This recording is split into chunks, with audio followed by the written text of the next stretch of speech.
سورہ النجم۔ اعوذ باللہ من الشیطان الرجیم، بسم اللہ الرحمن الرحیم۔ اللہ نہایت رحمت والے بے حد رحم فرمانے والے کے نام سے۔ قسم روشن ستارے وجود محمدی کی، جب وہ شب معراج عرش بری پر عروج پا کر زمین کی طرف اترا، تمہارے آقا نہ کبھی گمراہ ہوئے اور نہ بے راہ چلے، اور وہ اپنی خواہش سے کلام نہیں فرماتے، نہیں ہوتا ان کا فرمانا مگر وہی جو ان کی طرف کی جاتی ہے۔ انہیں سکھایا اللہ سخت قوتوں والے، بہت زبردست نے۔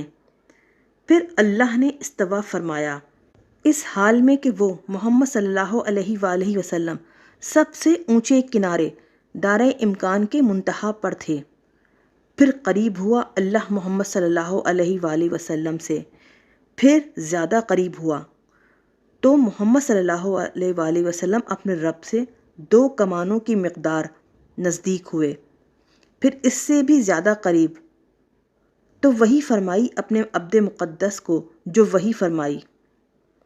قلب مبارک نے اس کے خلاف نہ کہا جو چشم اقدس نے دیکھا، تو کیا تم ان سے اس پر جھگڑتے ہو جو انہوں نے دیکھا، اور بے شک انہوں نے اسے دوسری بار ضرور دیکھا۔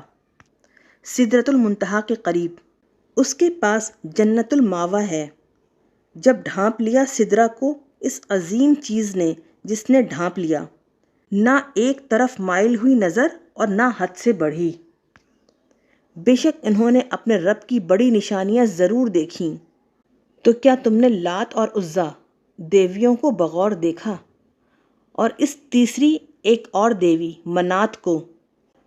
تم انہیں اللہ کی بیٹیاں سمجھتے ہو؟ کیا تمہارا بیٹا ہے اور اس کی بیٹی؟ تب تو یہ بڑی ناانصافی کی تقسیم ہے۔ یہ تو صرف نام ہیں جو تم نے اور تمہارے باپ دادا نے رکھ لیے ہیں۔ اللہ نے ان کے بارے میں کوئی دلیل نہیں اتاری۔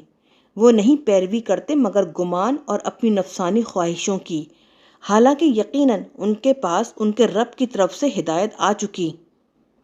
کیا انسان کے لیے وہ سب کچھ ہے جس کی اس نے تمنا کی؟ تو اللہ ہی مالک ہے آخرت اور دنیا کا، اور آسمانوں میں کتنے ہی فرشتے ہیں جن کی سفارش کچھ کام نہیں آ سکتی مگر اللہ کی اجازت دینے کے بعد، جس کے لیے وہ چاہے اور پسند فرمائے۔